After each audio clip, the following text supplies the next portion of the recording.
الحمد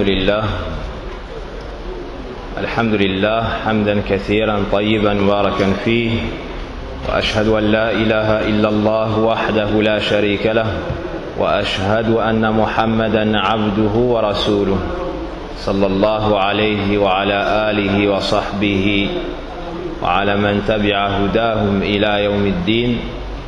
أما بعد. Hier, nous avons cité le passage de la vie d'Ibrahim alayhi salam, Nabiyillahi wa Khalilih, dans lequel il a débattu avec son peuple. Nous avons vu comment est-ce qu'il a pu démontrer qu'Allah subhanahu wa ta'ala était le seul à mériter entièrement toute l'adoration. Nous avons également vu que par faiblesse dans le dialogue, ils ont utilisé la force pour se venger d'Ibrahim alayhi salam qui avait détruit leurs idoles. Ils ont donc attisé un feu immense pour jeter Ibrahim alayhi salam dans ce feu à l'aide d'une catapulte. Si ce n'est qu'Allah subhanahu wa ta'ala a sauvé son bien-aimé et a ordonné au feu qui lui est soumis de devenir fraîcheur salutaire. قُلْنَا يَا نَارُ كُونِي بَرْدًا وَسَلَامًا عَلَى إِبْرَاهِيمَ فَكَانَتْ. Et malgré ce grand miracle qu'Allah subhanahu wa ta'ala a accordé à Ibrahim alayhi salam, ils n'ont pas cru, ils ne l'ont pas suivi et sont restés dans le polythéisme. Alors Ibrahim alayhi salam s'est dirigé vers Sham.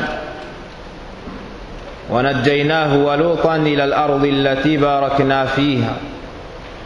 Allah subhanahu wa ta'ala a préservé Ibrahim alayhi salam, tout comme il a préservé son neveu Lot alayhi salam, du fait qu'il l'a suivi dans sa religion, dans le tawhid. Et les historiens disent qu'à cette époque il n'y avait que 2 personnes qui ont suivi Ibrahim alayhi salam. L'autre, donc le neveu d'Ibrahim alayhi salam, et Sarah, son épouse, la fille de son oncle. La fille de son oncle. Donc Allah subhanahu wa ta'ala les a préservés. Ibrahim alayhi salam s'est donc dirigé et donc sorti de Babil, de l'Irak, pour se diriger vers Al-Sham, cet endroit béni. وقبل ذلك لقي ملك بابل النمرود، ذلكم الملك الجبار الذي أعجب بنفسه لما أنعم الله سبحانه وتعالى عليه من الملك والجاه والرياسة، وكان يدعي الألوهية والعياذ بالله، بل الربوبية. فلقيه إبراهيم، وهذه الدعوة المباركة دعوة إبراهيم عليه السلام، دعوة التوحيد، بلغت هذا الملك فكلم إبراهيم. وقد قص الله سبحانه وتعالى هذه القصة في سورة البقرة. Donc lorsqu'Ibrahim alayhi salam est sorti de Babil, de l'Irak, pour se diriger vers Sham, il est passé par le roi An-Namrud. Ce roi, Allah subhanahu wa ta'ala lui avait donné beaucoup de richesses. Et au lieu de se montrer reconnaissant, il s'est montré ingrat et a ordonné aux gens de l'adorer. Wal-'iyadu billah. Il prétendait être une divinité méritant l'adoration. Il prétendait même avoir des particularités que seul Allah subhanahu wa ta'ala possède. Et Allah tabaraka wa ta'ala nous a cité son histoire dans le verset 258 de Sourate Al-Baqarah. Qala subhanahu Alam tara ila alladhi hajja Ibrahim fi rabbih an atahu Allahu al-mulk. Allah nous dit, n'as-tu pas su, c'est-à-dire l'histoire de celui qui, parce qu'Allah lui avait fait, parce qu'Allah l'avait fait roi, argumenta contre Ibrahim au sujet de son Seigneur. Ici tu vois que la personne qui reçoit les bienfaits d'Allah subhanahu wa ta'ala peut s'égarer par cette cause, car il y a une épreuve dans le bien et dans le mal. Lorsqu'Allah te donne un bienfait, tu dois te montrer reconnaissant. Tu dois reconnaître que ce bienfait, tu ne l'as pas eu par ta force, ton intelligence, mais tu l'as eu par la grâce d'Allah subhanahu wa ta'ala. Comme Allah nous dit dans le Coran, وَمَا بِكُم مِّن نِعْمَةٍ فَمِنَ اللَّهِ. Il n'y a pas un bienfait qui vous touche sans que ça ne soit par la grâce d'Allah. Sans que cela ne soit par la grâce d'Allah. فَهَكَذَا الْمُوَحِّدْ. C'est comme ça que doit être le musulman. Et c'est comme cela qu'était le meilleur des musulmans, le prophète Mohammed sallallahu alayhi wa sallam. Et Allah lui a ordonné dans le Coran, وَأَمَّا بِنِعْمَةِ رَبِّكَ فَحَدِّثْ. Proclame le bienfait de ton Seigneur. Yani parle des bienfaits d'Allah Azza wa Jal, ala wajhi al-ibada, ala wajhi shukr, pour montrer que ça n'est pas grâce à toi, pour remercier celui qui t'a donné ça. Et le prophète sallallahu alayhi wa sallam, dans toutes les situations, se montrait reconnaissant. Et il montrait son besoin devant son Seigneur alors que c'est la meilleure créature. Voyons maintenant ce roi injuste, comment est-ce qu'il s'est comporté envers les bienfaits d'Allah. Est-ce qu'il s'est montré reconnaissant? Est-ce qu'il a utilisé les bienfaits d'Allah pour se rapprocher de lui? Est-ce qu'il a reconnu que tout ce qui lui provient comme grâce lui provient d'Allah? Est-ce qu'il a fait les éloges d'Allah après cela? Non. Mais il a discuté avec Ibrahim alayhi salam de son message et de son prêche et du fait d'appeler les gens à la ilaha illallah.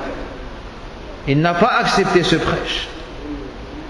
Et se disputa avec Ibrahim alayhi salam concernant ce prêche.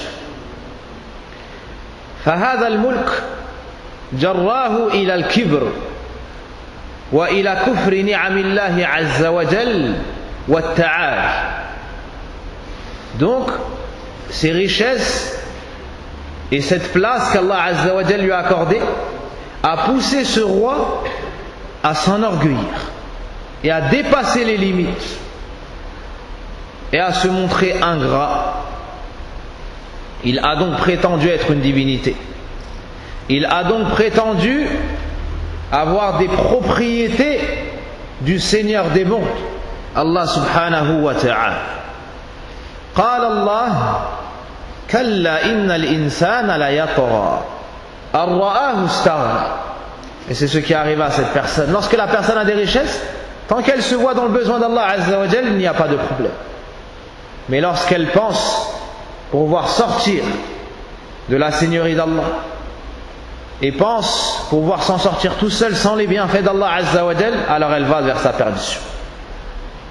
Allah subhanahu wa ta'ala nous dit إذ قال إبراهيم ربي الذي يحيي ويميت. Ibrahim alayhi salam a lancé le débat pour démontrer qu'Allah subhanahu wa ta'ala était le seul à mériter l'adoration en disant, Ibrahim ayant dit, j'ai pour Seigneur celui qui donne la vie et la mort. Voici une preuve évidente qui démontre à toute personne sensée qu'Allah est le seul à mériter entièrement toute l'adoration. Pourquoi? Car c'est Rabb, c'est lui le Seigneur. Donc le seul créateur, le seul dirigeant et le seul à nous donner tout ce dont nous avons besoin. استدل إبراهيم عليه السلام على ألوهية الله الحق بكونه ربا وأنه يتصف بهاتين الصفتين العظيمتين الإحياء والإماتة. Donc Ibrahim alayhi salam a avancé comme argument, a ramené pour preuve qu'Allah subhanahu wa ta'ala est le seul à mériter entièrement toute l'adoration, qu'il est le Seigneur, et a donc parmi ses caractéristiques qui lui sont propres deux choses. Entre autres, le fait de donner la vie et le fait de donner la mort. Le fait de donner la vie et le fait de donner la mort. Allah subhanahu wa ta'ala yuhyi min al-adam wa yakhluq min al-adam. Allah subhanahu wa ta'ala est le seul à pouvoir donner la vie et le seul à pouvoir créer à partir du néant. Allah est le seul à donner la vie, personne ne peut donner la vie. Il ne suffit pas de se marier pour avoir des enfants. La preuve, combien sont ceux qui sont mariés mais n'ont pas d'enfants. Et certaines personnes pourraient dire, moi je peux créer également. Il prend du bois et il fait une chaise. On lui dit, ramène le bois par lequel tu as fait cette chaise. Donc l'homme peut créer et construire et faire à partir de matière. Mais qui est le seul à pouvoir faire à partir du néant? C'est Allah subhanahu wa ta'ala. C'est pour cela qu'il nous dit dans le Coran, Badi'us samawati wal ard. Badi', c'est-à-dire celui qui fait à partir du néant. Celui qui a créé les cieux et la terre à partir du néant. Allah subhanahu wa ta'ala est le seul à pouvoir faire cela.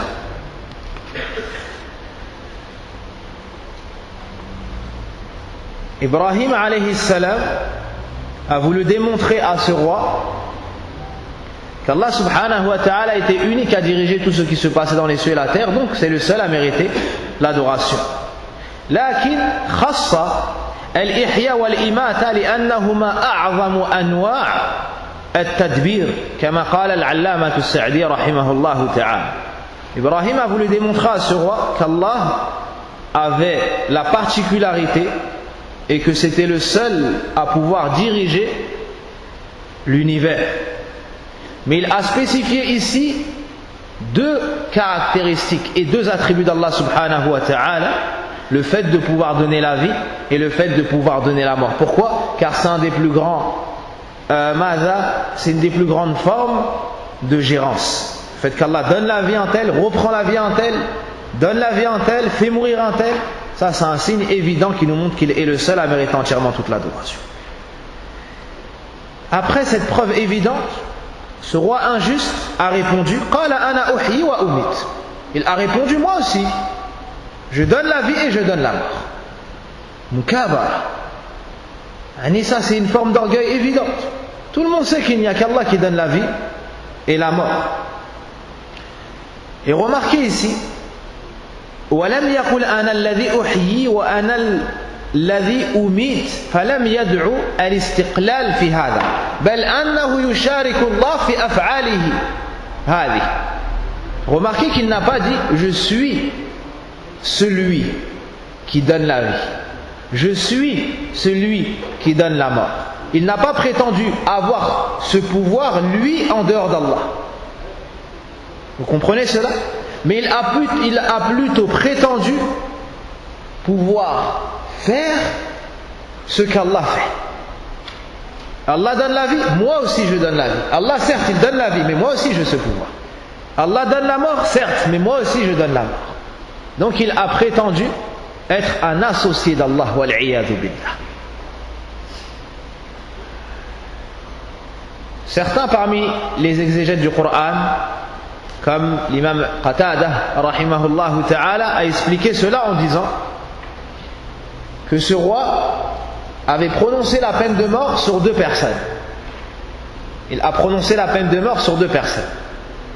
Hakama ala rajulayn bil qatl fanafadha hukmahu fi ahadihima wa afa an ahadihima faqala ana uhyi wa umit. Donc certains parmi les exégètes du Coran ont dit que ce roi a prononcé la peine de mort sur deux hommes. Il a ramené le premier, il l'a pardonné et lui a dit tu peux partir, je te laisse en vie. Et il a appliqué la sentence sur le deuxième et il a dit moi aussi je donne la mort.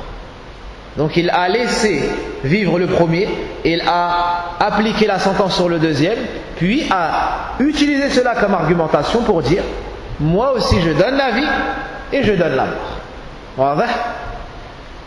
Mais Allah subhanahu wa ta'ala, il donne la vie à partir de rien. Il donne la mort et ressuscite les morts. Ibrahim alayhi salam n'a pas voulu s'attarder avec ces propos qui sont dénués de raison. Tout le monde sait que cela n'est pas voulu par Ibrahim alayhi salam, mais il ne s'est pas attardé et a ramené une preuve qui allait mettre cette personne orgueilleuse devant le fait accompli en lui disant قال فإن الله يأتي بالشمس من المشرق فأت بها من المغرب. Ibrahim alayhi salam lui a dit, alors Ibrahim dit, puisqu'Allah fait venir le soleil du levant, fais-le donc venir du couchant. Fais-le donc venir du couchant. Tu prétends que tu es l'associé d'Allah dans ses actions, dans ses attributs qui lui sont en vérité propres. Si toi aussi tu donnes la vie et la mort, alors tu n'auras aucune difficulté à faire venir le soleil du couchant. Tu n'auras aucune difficulté à faire venir le soleil du couchant. Fais-le donc. فَبُهِتَ الَّذِي كَفَرَ. فَبُهِتَ الَّذِي كَفَرَ. Le mécréant resta confondu. Il ne trouva pas de parole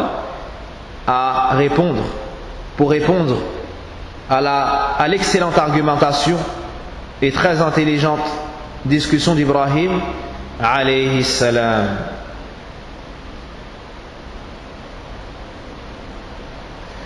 Pourquoi est-ce qu'il a utilisé le soleil? Al-ayat tanqasimu ila qismayn. Al-ayat al-kawniyya wal-ayat shar'iyya. Les signes d'Allah se divisent en deux. Il y a les signes religieux, c'est-à-dire la révélation, comme le Coran, le Tawrat et ainsi de suite. Et il y a les signes universels. Ce sont les créatures, la création, les cieux, la terre, le soleil, la lune et ainsi de suite. Ici, Ibrahim débat avec quelqu'un qui est croyant ou bien quelqu'un qui est athée. Il débat avec quelqu'un qui est athée. Alors il a utilisé quelle argumentation, avec quel signe d'Allah subhanahu? Avec les signes universels. Car c'est une chose de laquelle même le mécréant peut témoigner. Alors il a choisi le soleil qui est une créature que tout le monde voit chaque jour se lever, à l'est se coucher, à l'ouest, donc en débattant avec lui de la sorte, le mécréant resta confondu.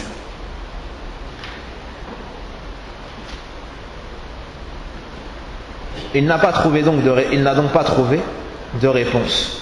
Et cela, la finalité de chaque personne est adepte du faux. Il discute, mais à la fin, il ne trouve pas réponse. Lorsqu'ils se trouvent en face des gens de la vérité, parmi les gens de science, que ce soit les gens des autres millénaires, ou bien que ce soit les gens qui sont sortis de la sunna parmi les gens de l'innovation. Lorsque les savants de la sunna débattent avec des preuves évidentes, que ce soit des preuves religieuses ou des preuves universelles, ils ne trouvent pas au final de réponse. Et nombreuses sont les munaqashat, nombreuses sont les discussions qui ont été relatées des savants de l'islam, que ce soit à l'époque de l'imam Ahmed, ou après à l'époque d'Ibn Taymiyyah, ou après à l'époque de Cheikh Mohammed ibn Abdul Wahhab, ou à notre époque avec Cheikh Al-Albani rahimahullah ta'ala, et d'Ibn Baz, et d'autres parmi les savants, ou de Cheikh Rabi' hafidhahullah jami'an wa rahimallahu mautana. Les savants de l'islam, de par la science qu'Allah leur a accordé, la sagesse, personne ne peut débattre avec eux en étant dans le faux. Pourquoi? Car ils ont la science du Coran. Et celui qui a la science du Coran et qui comprend le Coran et la sunna du prophète sallallahu alayhi wa sallam, comme l'ont compris les pieux prédécesseurs, il aura une argumentation qu'on ne pourra pas contrer. Il aura une argumentation qu'on ne pourra jamais contrer. Wallahu la yahdi al-qawma adh-dhalimin. Puis Allah nous dit, et certes Allah ne guide pas les gens injustes. Pourquoi cela? Car ils ont choisi eux-mêmes l'égarement. S'ils avaient choisi la vérité et avaient fait les causes pour se rapprocher de la vérité et se rapprocher d'Allah, Allah Azza wa Jalla aurait facilité le chemin. Allah aurait facilité le chemin. S'il voit du bien dans vos cœurs, il vous accorde du bien. وَالَّذِينَ جَاهَدُوا فِينَا لَنَهْدِيَنَّهُمْ سُبُلَنَا. ceux qui font des efforts vers nous, nous les guiderons dans nos sentiers. فأضلهم الله سبحانه وتعالى ولم يهدهم لأنهم اختاروا الضلالة ولم يريدوا الخير ولو قصدوا الحق لوفقهم الله إليه. طيب comme a dit l'imam As-Sa'di rahimahullah ta'ala, s'ils avaient voulu la vérité, Allah Ma'adha les aurait guidés vers cela. Donc dans ce passage de la vie d'Ibrahim alayhi salam, ماذا براهين قاطعة على تفرد الرب العظيم الله سبحانه وتعالى بالخلق والتدبير ويلزم من ذلك إفراده بالعباد. Donc dans ce passage on tire qu'Allah subhanahu wa ta'ala, ce Seigneur immense, est le seul à diriger tout ce qui se passe dans les cieux et la terre et entre les deux. Et à partir de là, nous disons que c'est donc le seul à mériter entièrement toute l'adoration. Donc celui qui veut débattre et dialoguer avec des non-musulmans,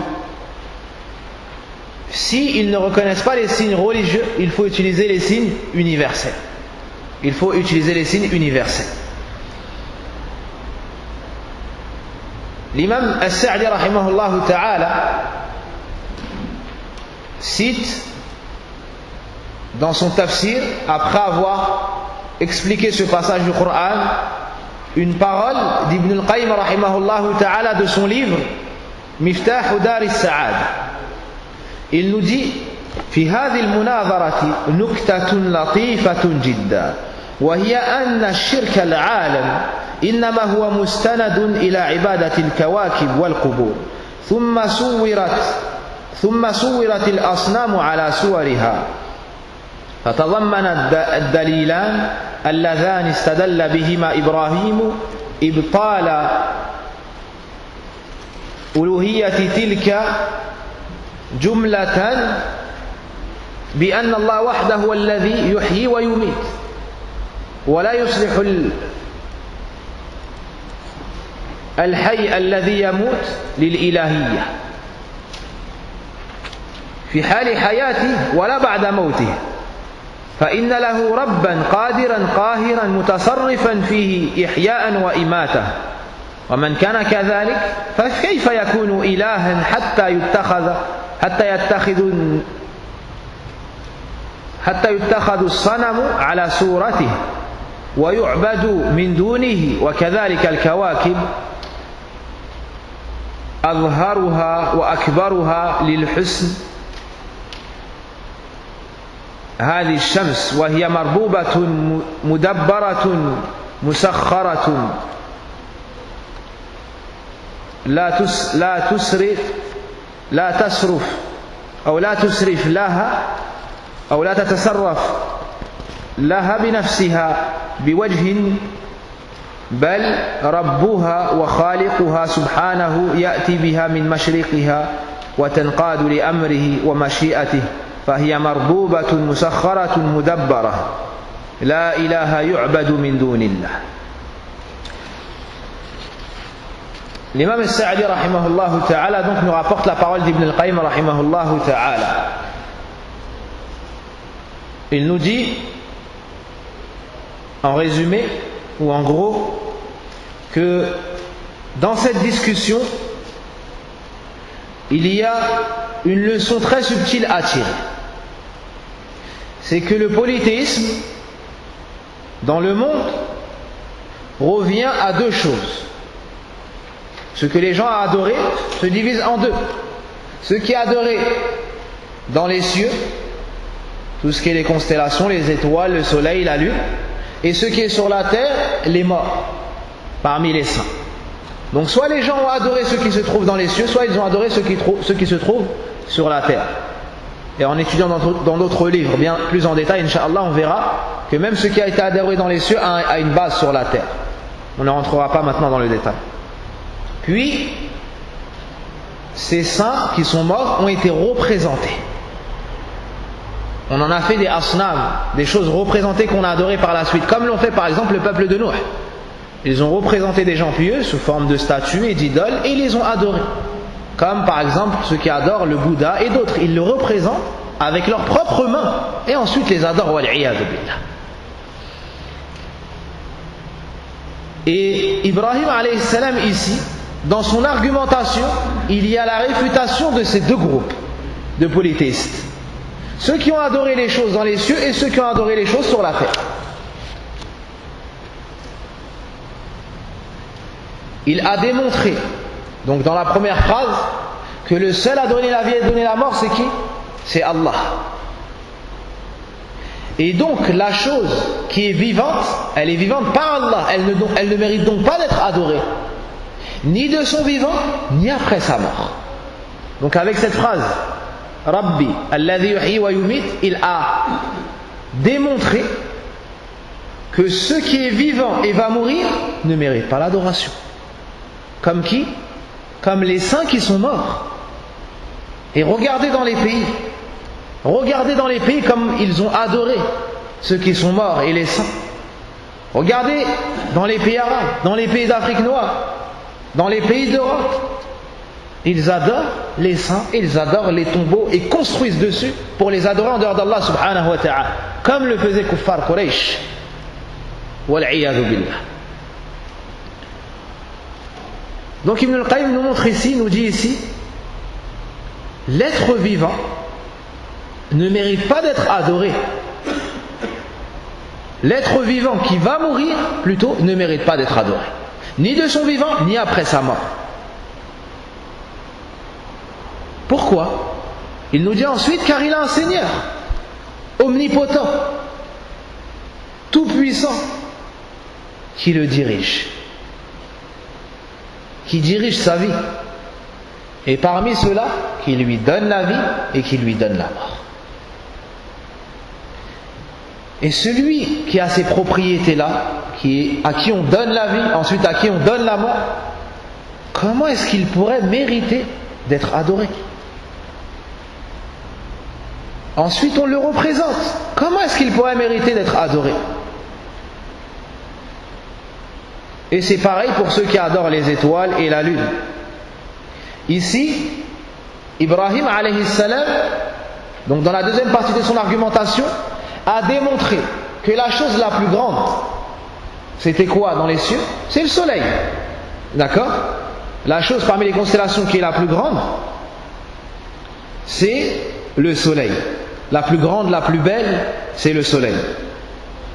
Mais malgré sa grandeur, elle ne reste qu'une créature. Et la créature a un créateur. Et la créature est dirigée par son Seigneur. Le soleil ne se dirige pas lui-même. Le soleil ne décide de rien pour lui-même. Mais c'est plutôt Allah subhanahu wa ta'ala qui dirige le soleil. Le soleil a un créateur. C'est Allah subhanahu wa ta'ala. Ce créateur fait venir le soleil du levant et il le renvoie vers le couchant. Et tout ce que fait le soleil, c'est en soumission devant son Seigneur et Créateur et par sa volonté. Donc la seule divinité qui mérite d'être adorée, c'est qui? C'est Allah. Il n'y a donc pas de divinité méritant l'adoration en dehors d'Allah. Voici à peu près la parole d'Ibn al-Qayyim et j'ai détaillé sa parole. Vous pouvez trouver cela dans le tafsir d'Ibn Sa'di rahimahullah ta'ala suite à l'explication de ce passage.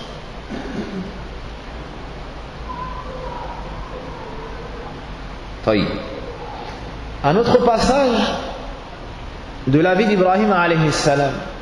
Ibrahim alayhi salam a donc poursuivi son chemin après qu'Allah subhanahu wa ta'ala l'a aidé de par cette argumentation remarquable. Il est donc sur le chemin pour se rendre fi Sham. Arrivé à Sham, Sham c'est la région de Souria, Lubnan et ainsi de suite. La Syrie et ses alentours. Arrivé fi Sham, il a trouvé un peuple. Maza, c'était à Harran. Il a trouvé un peuple où avant cela, une histoire, c'est qu'Ibrahim alayhi salam a dialogué avec son Seigneur, Allah subhanahu wa ta'ala. فإن من صفات الإله الحق الكلام وإن أحد من المشركين استجارك فأجره حتى يسمع كلام الله فالله يتكلم متى شاء كيف شاء مع من شاء. Allah subhanahu wa ta'ala, parmi ses attributs, il y a la parole. Ibrahim alayhi salam, après qu'Allah subhanahu wa ta'ala lui a accordé cette grande intelligence, cette grande foi profonde, arada an yartaqiya fi masa'id al-kamal. Ibrahim alayhi salam a voulu s'élever encore vers son Seigneur et avoir encore plus de science et passer de la certitude du cœur à la certitude de la vue. C'est-à-dire passer de ilmul yaqin, la certitude que tu as acquis avec ta science, au niveau de la certitude de laquelle tu as témoigné par la vue. C'est un niveau au-dessus. Par exemple, le croyant qui croit fermement au paradis, il a ilmul yaqin, il a la certitude avec sa science.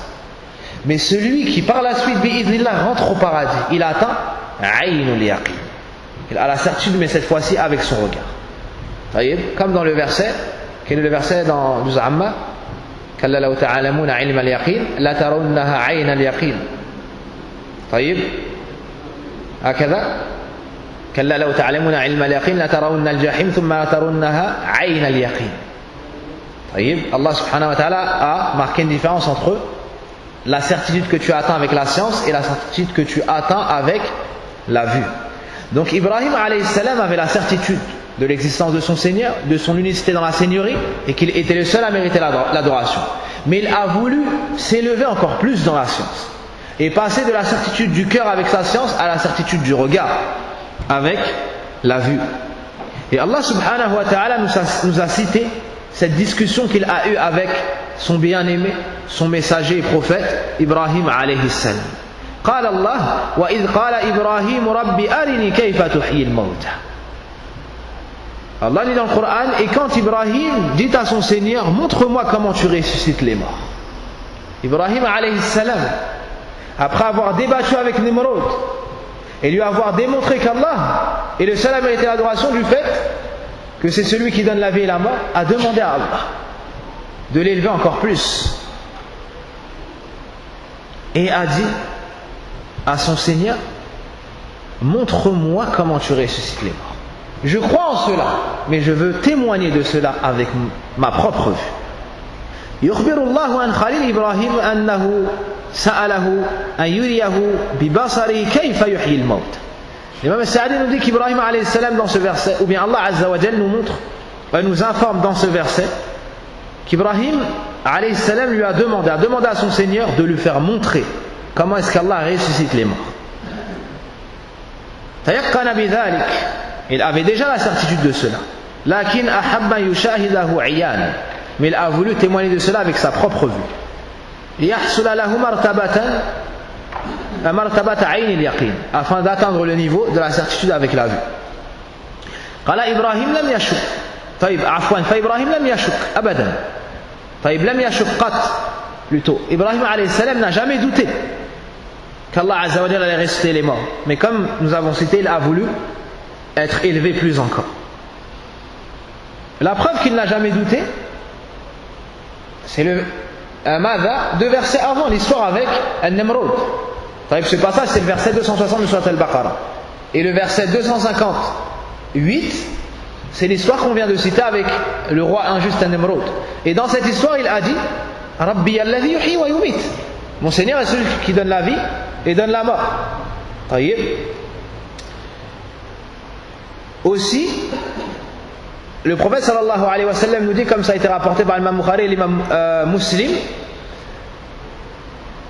il dit nahnu ahaqqu bishak min Ibrahim. Nous sommes plus à même de douter que Ibrahim. Yani Ibrahim alayhi salam n'a nullement douté, nous également.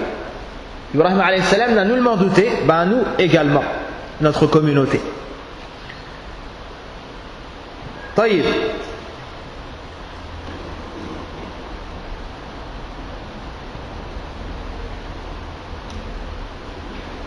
Allah subhanahu wa ta'ala lui a répondu قال ولم تؤمن. Allah lui dit donc, ne crois-tu pas encore? Ne crois-tu pas encore? قال بلى. Il lui a dit mais si. ولكن ليطمئن قلبي. Si, dit-il, mais que pour mon cœur se rassure. Car en voyant la chose, tu atteins Aynul Yaqin, qui est un niveau au-dessus, supérieur à la certitude que tu as pu avoir avec ta science. فقال له ربه فخذ أربعة من الطير. Allah Azza wa Jalla lui a donc dit, prends donc 4 oiseaux et apprivoise-les. Certains ont dit donc, apprivoise-les ici c'est couplé, découplé. طيب. فخذ أربعة من الطير فصرهن إليك. أي قطع ماذا؟ أي مزقهن وقطعهن. طيب. ووزع أجزاءها أو أجزاءهن. طيب. ثم اجعل على كل جبل منهن جزءا. Puis sur des monts différents séparés en fragments. أي فرقها على الجبال المجاورة. Donc Allah subhanahu wa ta'ala dit à Ibrahim alayhi salam de prendre 4 oiseaux, de les découper morceau par morceau, fragment par fragment, de les mélanger et de les répartir sur différents monts, au sommet de différentes montagnes. D'accord? Ensuite, ثم ادعوهن يأتينك سعيا. Ensuite, appelle-les, ils viendront à toi en toute hâte. En se dépêchant. ففعل ذلك إبراهيم عليه السلام وحصل له ما أراد. فتبارك الله الحي الذي يحيي ويميت والذي سيبعث الناس يوم القيامة بل الخلائق. Allah subhanahu wa ta'ala a donc accordé à Ibrahim alayhi salam ce qu'il a voulu. Ibrahim alayhi salam a appelé ces oiseaux et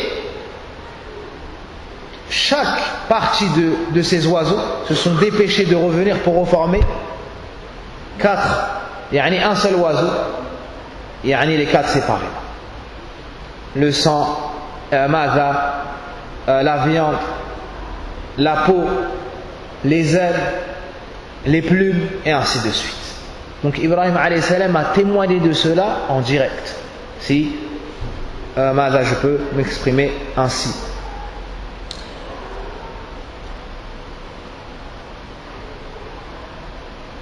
وهذا أمر عظيم. Ça c'est un signe immense d'Allah subhanahu wa ta'ala qu'il a accordé à son serviteur et bien-aimé et prophète Ibrahim alayhi salam. وهذا من ملكوت السماوات والأرض الذي أراه الله إياه. Et cela fait partie des choses cachées des cieux et de la terre, ou bien du royaume des cieux et de la terre qu'Allah Azza wa Jalla a permis à Ibrahim alayhi salam de voir, comme cela a été cité dans le Coran. Puis Allah dit وَاعْلَمْ أَنَّ اللَّهَ عَزِيزٌ حَكِيمٌ. Et sache qu'Allah est puissant et sage. Azizul Izzah, l'attribut de la puissance. Wal Quwwah al-Azimah, Allah subhanahu wa ta'ala, la puissance totale, celle par laquelle on ne saurait le rendre incapable devant une action, celle par laquelle il peut diriger l'ensemble de ses créatures. Et avec cela, il agit également avec sagesse. On tire de cette histoire la force d'Allah subhanahu wa ta'ala et le fait qu'il ressuscitera les morts le jour de la résurrection. Et vous pouvez également, pour cela, lire le verset précédent.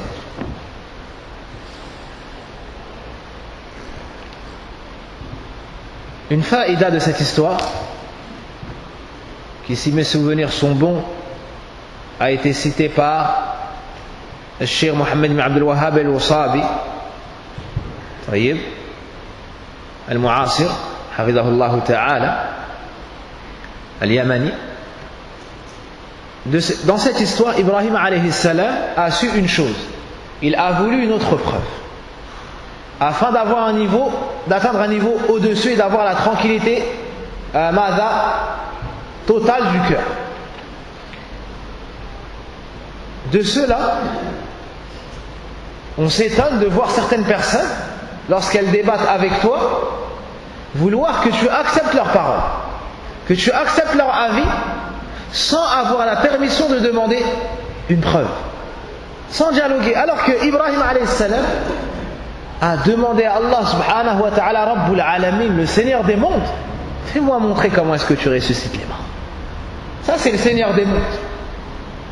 Donc, si tu discutes avec quelqu'un et qu'il t'appelle à une chose, il t'appelle à un avis, tu es en droit de demander ce qui tranquillisera ton cœur. Ce qui tranquillisera ton cœur. Et certaines personnes ne veulent pas cela de toi. L'islam, c'est une religion de science. C'est une religion qui appelle à suivre les textes. Mais certaines personnes veulent de toi at-taqlid, al-a'ma, kafi'al al-baha'im. Ils veulent de toi que tu suives aveuglément, comme les animaux, comme les bestiaux. Plus encore, si tu ne fais pas cela, ils te taxent de tous les noms, d'égaré, voire d'innovateur. Pourquoi? Parce que tu n'as pas accepté cette parole dans telle mas'ala, dans telle question religieuse. Taïb. Donc, talibul ilm a parfaitement le droit de demander à la personne qui l'appelle à une chose, de lui montrer ce qui par quoi il sera tranquillisé.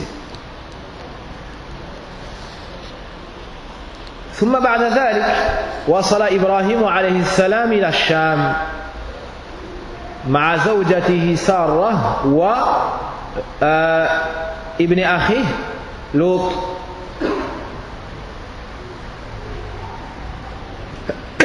Allah Azza wa Jal nous a cité le débat qu'Ibrahim alayhi salam a eu avec ce peuple qu'il a trouvé à Harran.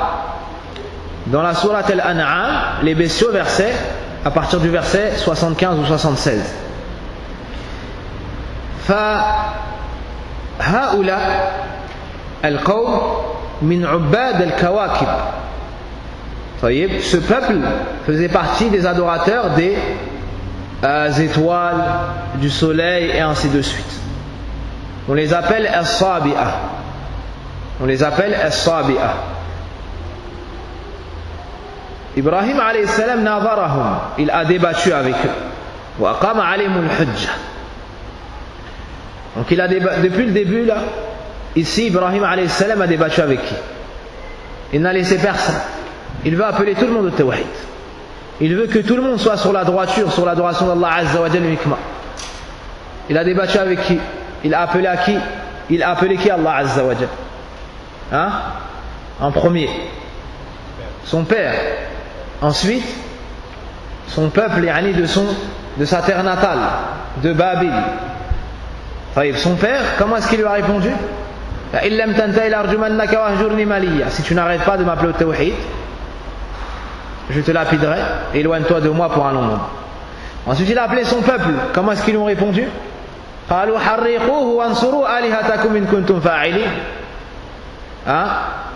Brûlez-le et secourez vos divinités si vous voulez faire quelque chose. Ensuite, le roi An-Nimrod, donc il a appelé ses proches parents, il a appelé son peuple, il a appelé le gouverneur. Puis, arrivé dans cette nouvelle terre, il a immédiatement appelé les gens de Harran au tawhid. قال الله سبحانه وتعالى وكذلك نري إبراهيم ملكوت السماوات والأرض وليكون من الموقنين. Avant de poursuivre, et c'est ainsi que doit être الداعي مباركا أينما كنت. Il doit être béni où qu'il soit. فقيها بالخير عاملا به داعيا إليه حيث حل. الرجل المبارك المرأة المباركة الداعية المباركة, c'est la personne qui a appris le bien, s'est corrigée elle-même. Elle a mis en pratique ce bien, puis il n'en est pas resté à là.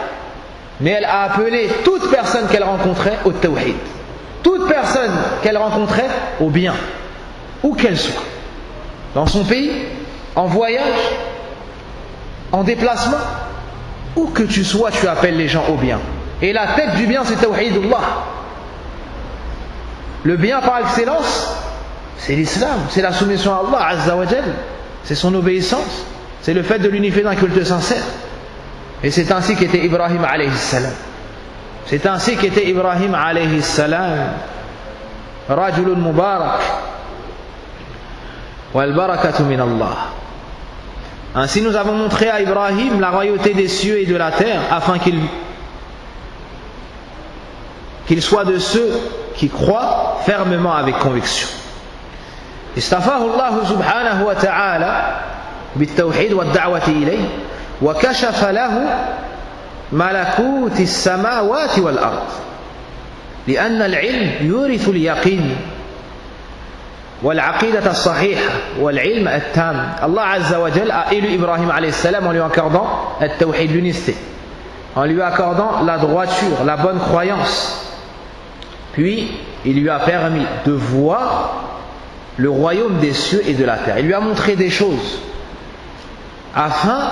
pourquoi? Parce que lorsque tu vois, ça augmente ta foi, ça augmente ta certitude, car en augmentant ta science, tu augmentes ta certitude jusqu'à atteindre la perfection de la certitude. Allah nous dit ensuite فَلَمَّا جَنَّ عَلَيْهِ اللَّيْلِ أي أظلم. Puis lorsque la nuit tomba, quand la nuit l'enveloppa, il observa une étoile. رَأَى كَوْكَبًا قَالَ هَذَا رَبِّي. Il a vu une étoile, il était avec son peuple et il a dit voici mon Seigneur. D'accord? Est-ce qu'Ibrahim alayhi salam pense que cette étoile c'est son Seigneur? Non. Pourquoi est-ce qu'il fait ça? Il est au milieu d'un peuple qui adore qui? Les étoiles, qui adore les constellations, le soleil et ainsi de suite. Ici, il va débattre avec eux. Il avance progressivement avec eux afin de les emmener au but, qui est tout ce que vous adorez ne mérite pas l'adoration. Le seul à mériter l'adoration, c'est Allah subhanahu wa ta'ala.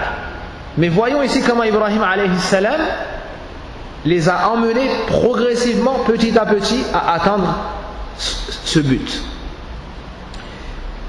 فَلَمَّا جَنَّ عَلَيْهِ اللَّيْلِ رَأَى كَوْكَبًا أي نجما تضيء في السماء.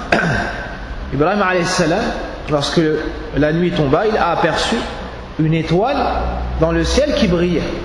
قال هذا ربي على وجه التنازل مع الخصم. Dans un débat, des fois, tu te mets au même niveau que ton interlocuteur pour mieux rebondir par la suite. Pas parce que tu penses cela. D'accord? C'est ce qu'on appelle at-tanazul. D'accord? Tu descends à son niveau pour dialoguer avec lui et remonter par la suite. Tu construis pour mieux t'élever par la suite.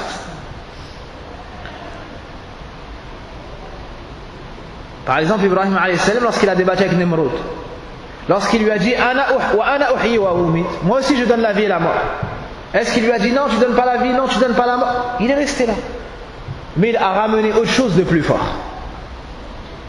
Taïb. Ibrahim alayhi salam, il a vu cette étoile et il est au milieu d'un peuple qui adore les étoiles. Alors il dit Hada Rabbi, voici mon Seigneur.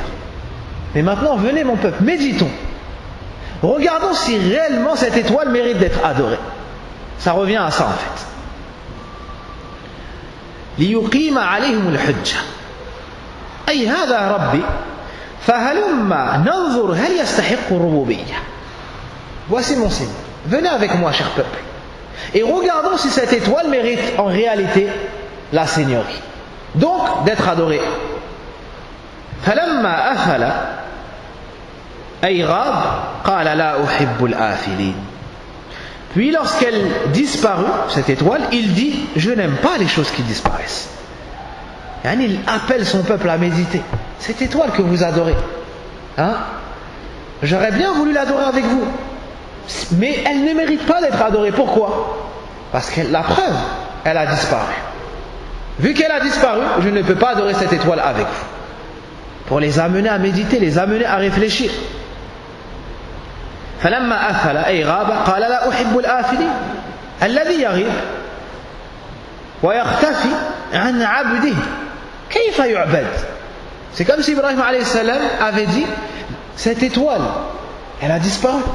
La chose qui disparaît, comment est-ce qu'elle pourrait être adorée par un homme? Toi, tu as besoin de ton Seigneur, tu as besoin de ta divinité. Mais si elle disparaît, ta divinité, qu'est-ce qui va prendre soin de toi? Qu'est-ce qui va te donner à boire? Qu'est-ce qui va te donner à manger? Te soigner lorsque tu tomberas malade? T'accorder des enfants? Te ramener le bien et repousser de toi le mal? Donc cela ne mérite pas l'adoration. فإن المعبود لابد أن يكون قائما بمصالح من عبده مدبرا له في جميع شؤونه. Et dans cela, il y a une réfutation pour ceux qui ont adoré Isa ibn Maryam, pour ceux qui ont adoré Jésus le fils de Maryam alayhi salam. Pourquoi? Parce qu'ils prétendent l'avoir crucifié. Nous on ne dit pas sans dire ce qu'il y a dans le Coran. Ils ne l'ont pas tué, ils ne l'ont pas crucifié. Walakin shubbiha lahum. Allah Azza wa Jalla l'a élevé dans les cieux. Il n'est pas mort et il va redescendre à la fin des temps. Mais eux disent qu'ils l'ont crucifié. Ça? Ah là là. Ils disent qu'ils l'ont crucifié. Et malgré cela, ils l'adorent. Ça? Si vous avez tué Isa ibn Maryam, comment est-ce qu'il mériterait d'être adoré alors qu'il est absent? Comment est-ce qu'on pourrait l'adorer alors qu'il est absent? Et durant son absence, qu'est-ce qui fait descendre la pluie? Qu'est-ce qui a fait naître le fils de un tel et a repris la vie du père d'un tel? Qu'est-ce qui donne à manger? Qu'est-ce qui nous soigne lorsque nous sommes malades? Subhanallah, ayna al-uqul. Donc le seul à mériter l'adoration, c'est Allah subhanahu wa ta'ala. Et Isa ibn Maryam, c'est le fils de Maryam, c'est le messager d'Allah et sa parole qui a été insufflée à Maryam et une âme venant de lui qu'il a créé. Et ce serviteur et messager, un des meilleurs serviteurs d'Allah Azza wa Jal, on l'aime, on le suit et c'est notre prophète et messager également. Mais on ne dit pas que c'est Dieu, ni le fils de Dieu, ni le troisième de trois. فلما رأى القمر بازغا أي طالعا له ورأى أن ضوء القمر تزيد على ضوء النجم.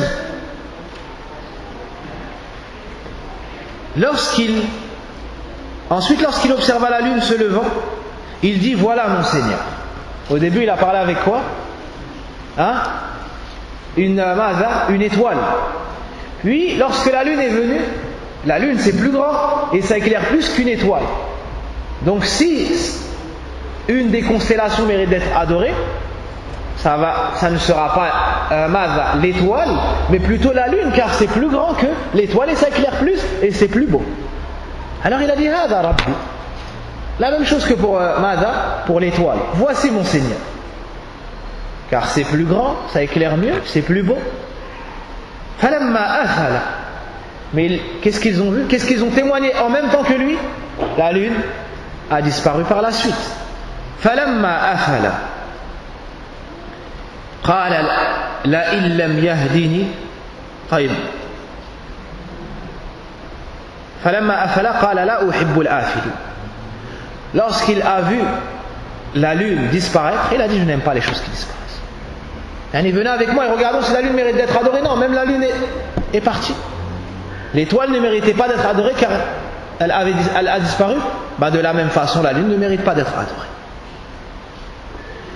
Ensuite, il a vu le soleil. فلما رأى الشمس بازغة قال هذا ربي هذا أكبر. Lorsqu'il a vu le soleil se lever, il a dit voici mon Seigneur. Pourquoi? Parce que c'est plus grand. C'est plus grand que l'étoile, la lune, et ça éclaire encore plus. Et c'est la plus belle chose qui se lève dans le ciel. Alors si une chose du ciel aurait mérité l'adoration, la voici.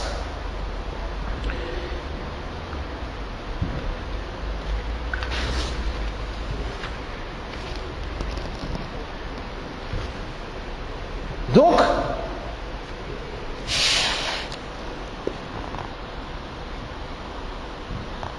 Je me suis trompé dans le verset passé.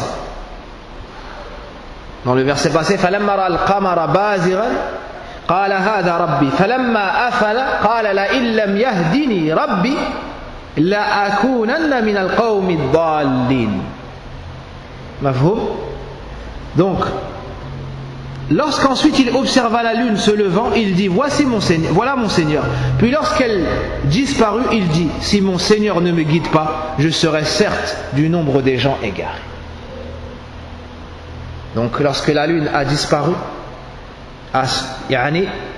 il est arrivé à l'instant où il s'est permis de leur dire cela. Il ne leur a pas dit directement cela, mais petit à petit. Si mon Seigneur ne me guide pas, je serai certes du nombre des égarés. Donc Ibrahim alayhi salam أظهر شدة افتقاره إلى هداية الهادي رب العالمين. Ibrahim alayhi salam montre à son peuple qu'il est dans le plus grand besoin devant la guidée de son Seigneur, le seul qui peut accorder la guidée. من يهدي الله فلا ماذا من يضلل الله فلا هادي له. Celui qu'Allah égare, personne ne pourra le guider. Ibrahim alayhi salam leur a dit cela. Ensuite, il a vu le soleil se lever. فلما رأى الشمس بازغة قال هذا ربي هذا أكبر. Lorsqu'il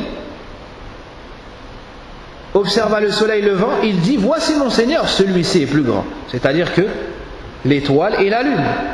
Puis lorsque le soleil disparut, il dit au peuple, je désavoue tout ce que vous associez à Allah. فلما أفلت قال يا قوم إني بريء مما تشركون.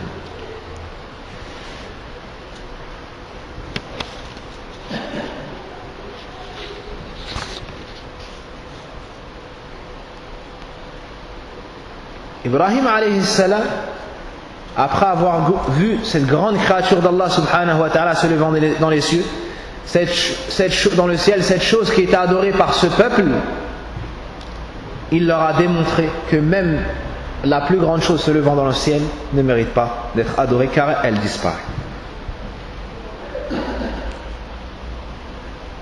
Puis il dit ô mon peuple, je me désavoue de tout ce que vous associez. Ya qawm inni bari'un mimma tushrikun.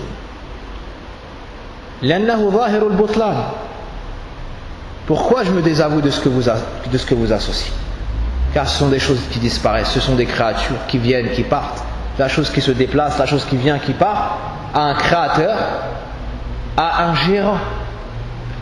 Donc moi, je vais adorer celui qui dirige ce que vous adorez vous. Et même dans Dunya, tu vois que la personne, lorsqu'elle a une faiblesse et se dirige vers les créatures, est-ce qu'elle se dirige vers les faibles ou vers les plus forts? Vers le plus fort. Je te donne un exemple simple. Prends cet exemple qui est très simple. Il y a un chien qui veut t'attaquer. Est-ce que tu vas t'occuper du chien ou bien de son maître? Vu qu'on est dans un pays où ils prennent des chiens, ils vivent avec des chiens et ils embrassent leurs chiens, et donnent même l'héritage à leurs chiens, on va citer cet exemple. Si tu as un problème avec un chien qui veut te nuire, et il y a son maître, ذلك الرجل الذي يعيش مع الكلب, est-ce que tu t'occupes du chien ou bien tu demandes à son propriétaire? Tu demandes à son propriétaire. Tu viens voir le plus fort. De la même sorte, de la même façon, si tu as un problème avec des gens et qu'il y a une tête, tu t'adresses à la tête. Que dire alors? Walillahi al-mathalul a'la.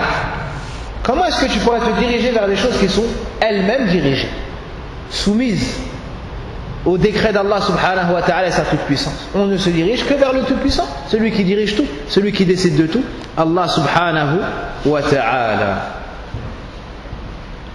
Inni wajjahtu wajhiya lilladhi fatara as-samawati wal arda hanifa wama ay Allah wama ana min al-mushrikin.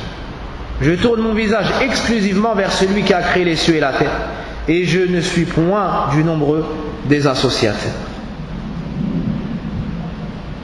Ibrahim alayhi salam bayyana lana ma huwa al-wajib tijah haqqillah wa ma ma'na at-tawhid wa ma ruknay at-tawhid.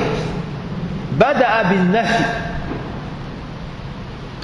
bin-nafi فقال إني بريء مما تشركون ثم قال إني وجهت وجهي للذي فطر السماوات والأرض حنيفا النفي ثم الإثبات تبرأ من جميع ما يعبد من دون الله ثم أثبت أن المستحق للعبادة وحده لا شريك له هو الله سبحانه وتعالى.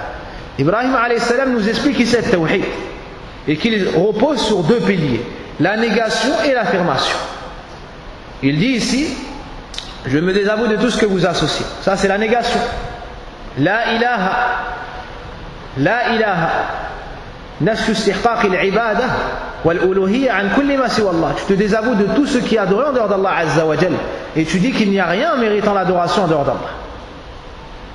Puis Inni wajjahtu wajhiya lilladhi fatara as-samawati wal ard, c'est-à-dire Allah. Je tourne mon visage exclusivement vers celui qui a créé les cieux et la terre à partir de rien. Donc là c'est l'affirmation. Donc pour unifier Allah Azza wa Jal, il te faut absolument deux parties. La partie négative, tu renies tout ce qui est adoré en dehors d'Allah Azza wa Jal et tu renies le droit à l'adoration pour tout autre que lui. Puis tu affirmes que le seul qui mérite entièrement l'adoration, c'est Allah subhanahu wa ta'ala. Pourquoi? Car il est le seul créateur. Et remarquez ici, Ibrahim alayhi salam, il les amène avec al-rububiyyah vers al-uluhiyyah. Et de cela on tire al-istidlal bi-tawhid al-rububiyyah على التوحيد الألوهية أي من أقر بأن الله وحده لا شريك له وخالق السماوات والأرض ومدبر الكون وحده لا شريك له عليه أن يعترف بأنه وحده لا شريك له المستحق للعبادة. قال سبحانه ماذا يا أيها الناس اعبدوا ربكم الذي خلقكم والذين من قبلكم لعلكم تتقون. Donc de cela on tire que celui qui a créé les cieux et la terre est le seul à mériter entièrement toute l'adoration. Le créateur est celui qui mérite entièrement l'adoration. Pour cela que nous, dans de nombreux versets du Coran, on voit qu'Allah Azza wa Jal a utilisé ce qu'ont reconnu Kuffar Quraysh pour les réfuter dans ce qu'ils ont rejeté. Ils ont reconnu qu'Allah était le seul créateur. Si tu leur demandes qu'est-ce qui a créé les cieux et la terre, ils diront Allah. Allah a utilisé ce qu'ils ont reconnu pour les réfuter dans ce qu'ils ont rejeté, c'est-à-dire l'unité d'Allah Azza wa Jal dans la divinité.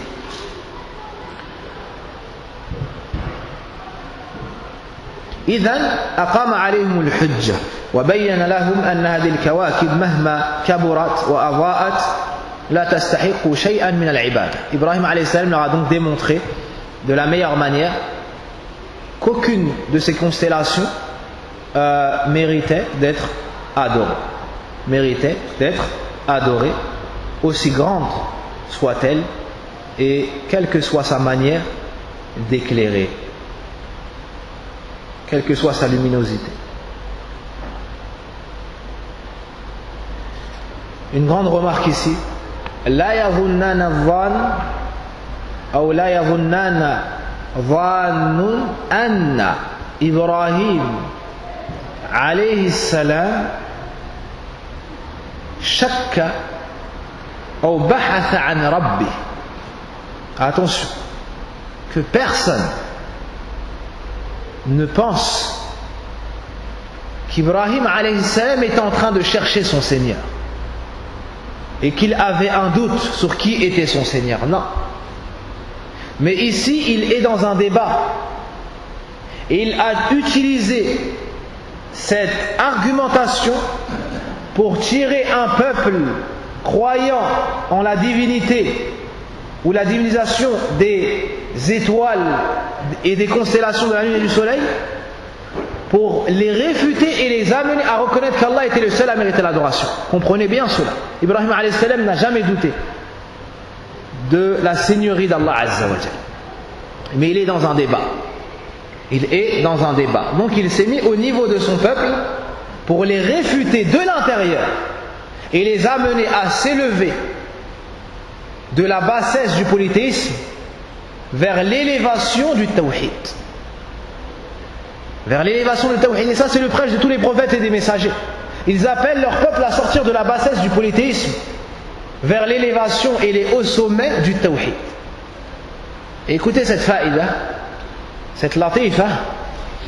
Allah subhanahu wa ta'ala dans le Coran a ordonné son prophète Muhammad sallallahu alayhi wa sallam de dire à son peuple: قُلْ تَعَالَوْا أَتْلُ مَا حَرَّمَ رَبُّكُمْ عَلَيْكُمْ. Ou bien Ya Ahl al-Kitab, plutôt c'était le verset que je voulais citer, Ya Ahl al-Kitab ta'alaw ila kalimatin sawa baynana wa baynakum alla na'budu illa Allah. Allah Azza wa Jalla a ordonné au prophète sallallahu alayhi wa sallam dans le Coran d'appeler les gens du livre et les associateurs et de leur dire ta'alaw, venez.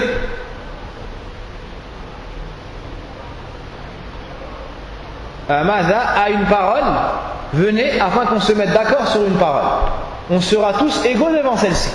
On appelle tout le monde, nos familles, nos épouses, nos enfants. Cette parole c'est quoi? C'est la ilaha illallah. On se met tous d'accord pour adorer une divinité unique, le créateur de tous. Ici Allah subhanahu wa ta'ala a utilisé le mot, a cité le mot ta'alaw. Le verbe ta'alaw. Et dans cela, comme l'a dit, si je me souviens bien, Ibn Uthaymin rahimahullah ta'ala, il y a la connotation de quoi? De ulu. Ça veut dire quoi l'ulu? L'élévation. C'est comme si sahib al-tawhid, il est fil ulu, il est ali, il est élevé de par son tawhid. Donc il dit ta'alaw, élevez-vous vous aussi par le tawhid. Venez au niveau du tawhid. Mafhoum al-faïda? Taïb. Ta'alaw. Donc Ibrahim alayhi salam n'a jamais douté, n'a jamais été à la recherche de son Seigneur. Mais il a voulu ici réfuter son peuple de l'intérieur, de ce qu'ils ont reconnu, afin de leur démontrer que ces fausses divinités ne méritaient pas n'étaient pas en droit d'être adorées. Comme a expliqué Ibn Sa'di dans son tafsir. طيب ولا أخاف ما تشركون به إلا أن يشاء ربي شيئا وسع ربي كل شيء علما أفلا تتذكرون. Avant ce verset, عفوا وحاجه قومه. Après cela, son peuple a voulu débattre avec lui. Son peuple a voulu débattre avec lui. قال أتحاجوني في الله وقد هدان. Son peuple disputa avec lui. Mais il dit: allez-vous disputer avec moi au sujet d'Allah? Vous allez venir pour débattre avec moi sur le tawhid, alors que moi j'ai la certitude et je suis basé sur des preuves évidentes. Alors qu'il m'a guidé, وقد هدان, alors qu'Allah m'a guidé. Moi, c'est-à-dire, j'ai aucun doute. Je n'ai aucun doute. Si quelqu'un vient te voir pour débattre, par exemple, sur la sunna, et essaie de te ramener dans la bid'a, tu lui dis quoi? Ou il vient essayer de te ramener dans l'adoration des idoles ou des choses comme ça. Tu lui dis: idhab ila shakkin mithlik. Tu lui dis: va voir quelqu'un qui a des doutes comme toi. Moi, je suis sur une certitude.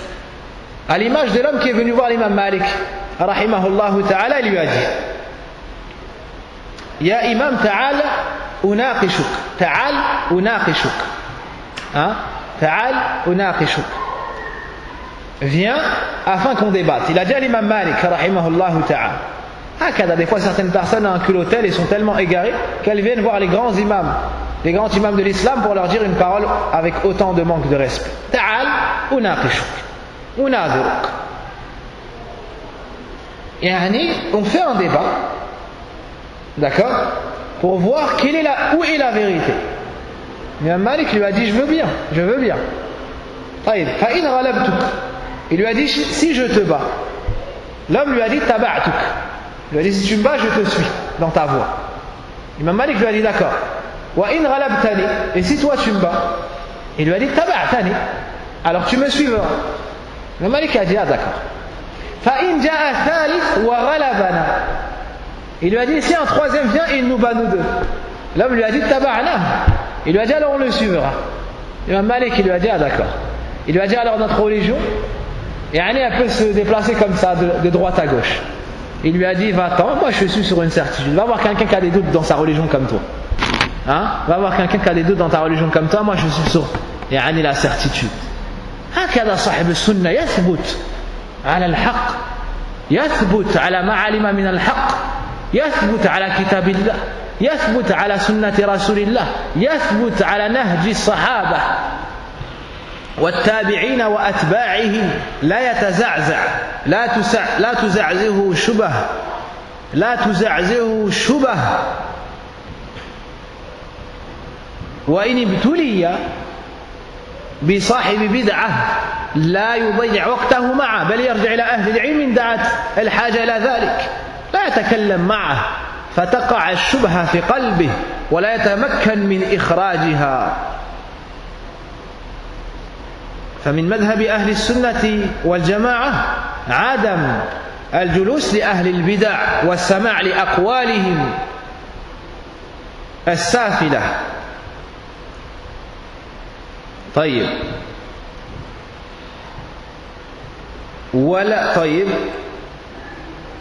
ولا أخاف ما تشركون به إلا أن يشاء ربي شيئا وسع ربي كل شيء علما فلا تتذكرون. Ensuite Ibrahim dit à son peuple, je n'ai pas peur de ce que vous lui donnez comme associé.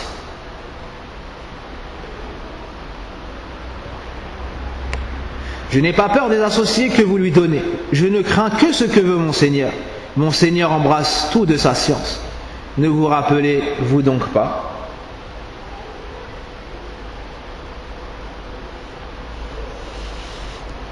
Al-Mushrikoun, les associateurs, ont pour habitude d'essayer de faire peur aux adeptes du tawhid de leur divinité.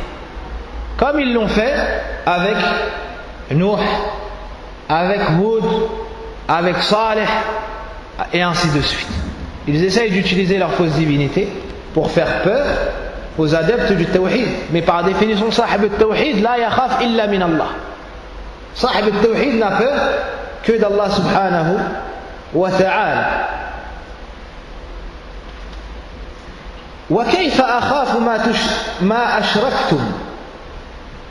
Ensuite, Ibrahim alayhi salam a dit aux gens de son peuple, et comment aurais-je peur des associés que vous lui donnez? C'est-à-dire, alors que, قال السعدي وحالها حال العجز, alors qu'elles sont incapables, alors qu'elles sont, par définition, elles ne peuvent pas nuire, ni m'être profitables. ولا تخافون أنكم أشركتم بالله ما لم ينزل به عليكم سلطانا. Alors que vous n'avez pas peur d'associer à Allah des choses par lesquelles il ne vous a fait descendre aucune preuve.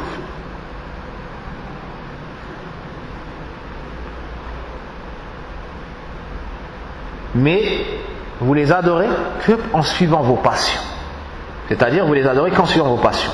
فأي الفريقين أحق بالأمن إن كنتم تعلمون. Lequel donc des deux parties a le plus droit à la sécurité? Si vous savez, dites si vous savez. هذه آية عظيمة سبحان الله والقرآن كله عظيم. Voici un verset immense. Donc qui est le plus en droit à la sécurité? Dites-moi, est-ce celui qui a donné des associés à Allah subhanahu wa ta'ala en ayant suivi ses passions, qui a adoré le soleil, la lune et ainsi de suite, pardon, ou bien celui qui a adoré le créateur, ou celui qui a adoré le créateur des cieux et de la terre? Qui est le plus en droit à la sécurité? Allah subhanahu wa ta'ala a jugé. Allah subhanahu wa ta'ala a mis fin à ce débat. Allah subhanahu wa ta'ala a tranché. Qui est-ce qui va obtenir la sécurité? Les partisans du tawhid, Ibrahim alayhi salam et ceux qui sont sur son chemin, ou les partisans du polythéisme? Allah subhanahu wa ta'ala a dit الذين آمنوا ولم يلبسوا الذين آمنوا ولم يلبسوا أي لم يخلطوا إيمانهم بظلم Ulaika lahumul amn wa hum muhtadun. Allah subhanahu wa ta'ala répond à cette grande question en disant c'est-à-dire donc ceux qui seront le plus en droit à la sécurité sont ceux qui ont cru et n'ont point troublé la pureté de leur foi par quelque inéquité, par quelque injustice. Le tafsir de l'injustice dans ce verset c'est quoi? Ash-shirku billahi al-azim. Ash-shirku billahi al-azim. Ceux-là ont la sécurité et ce sont eux les bien guidés. Lorsque les compagnons ont entendu ce verset, alladhina amanu wa lam yalbisu imanahum, non, plutôt Mada, c'est quel verset?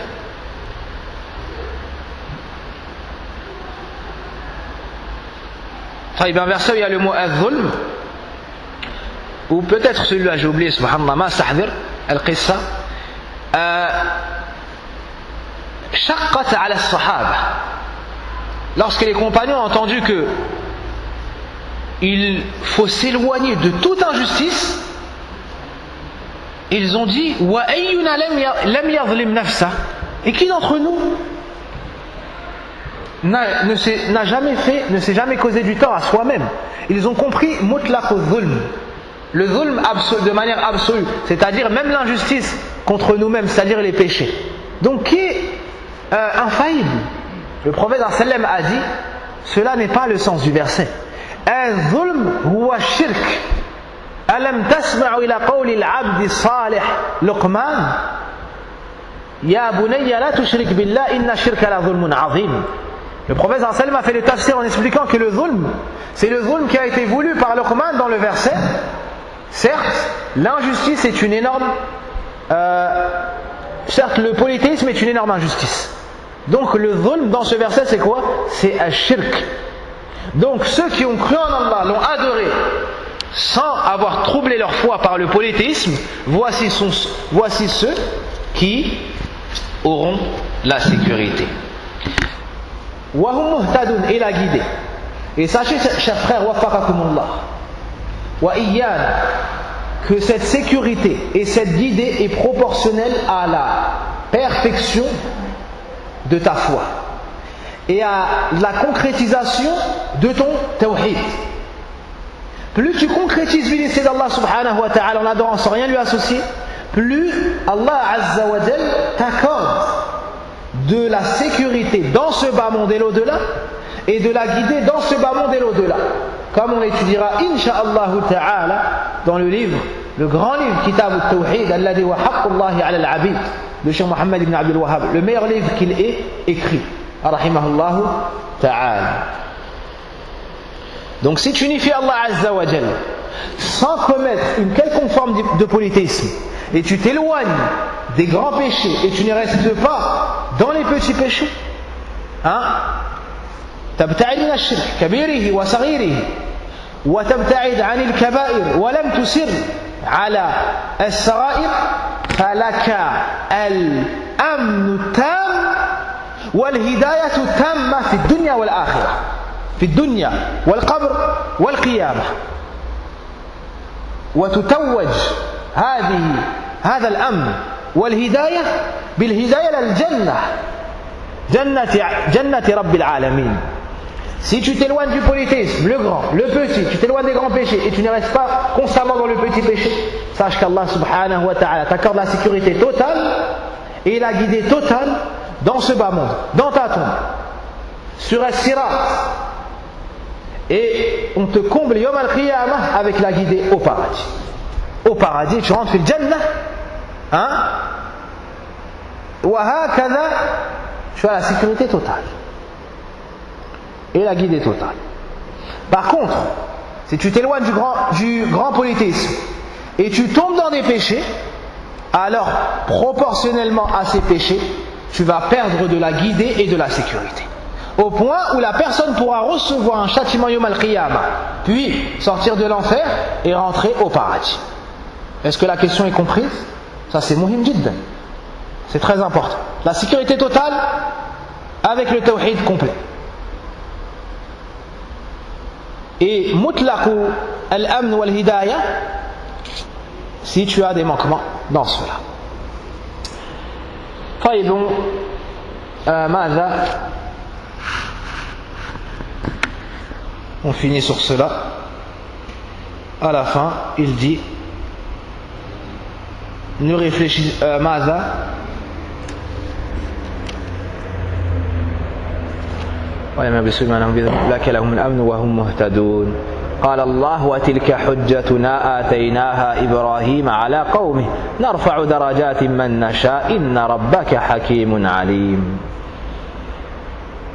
Tel est l'argument que nous inspirâmes à Ibrahim contre son peuple. Nous l'élevons en haut rang qui nous voulons, ton Seigneur est sage et omniscient. Ton Seigneur est sage et omniscient. On s'arrête sur cela pour aujourd'hui.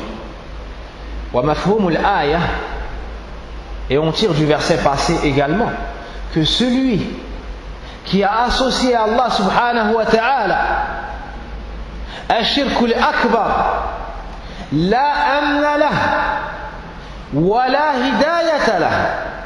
Bil mafhum, on tire que celui qui associe Allah Azza wa Jalla à Shirkul Akbar, il n'a aucune sécurité, il n'a aucune guidée. Il n'a aucune sécurité et n'a aucune guidée. Et si il ressent une sécurité qui n'est qu'une forme d'illusion dans ce bas monde, qu'il sache que dans l'au-delà, Allah subhanahu wa ta'ala va lui faire peur. Le prophète sallallahu alayhi wa sallam nous dit قال الله تعالى وعزتي وجلالي لا أجمع لعبدي بين أمنين ولا خوفين. Allah azza wa jalla dit dans le hadith al-Qudusi, par ma puissance et ma grandeur, je n'unirai jamais pour mon serviteur entre deux sécurités et deux craintes. Le croyant dans ce bas monde, il est en sécurité, il est bien guidé, mais il a peur d'Allah subhanahu wa ta'ala. Mais tu trouves que certaines personnes, ou bien les non-musulmans, ils se sentent à l'abri du châtiment d'Allah azza wa jalla et vivent de manière insouciante et désobéissent. Yawm al-Qiyamah, Allah azza wa jalla dans ce hadith nous dit, donc si mon serviteur a peur de moi dans ce bas monde, je lui accorderai la sécurité dans l'autre cas. Mais s'il n'a pas eu peur de moi dans ce bas monde, je lui ferai peur ce jour-là. Donc personne ne peut échapper à la crainte. Personne ne peut échapper à la crainte.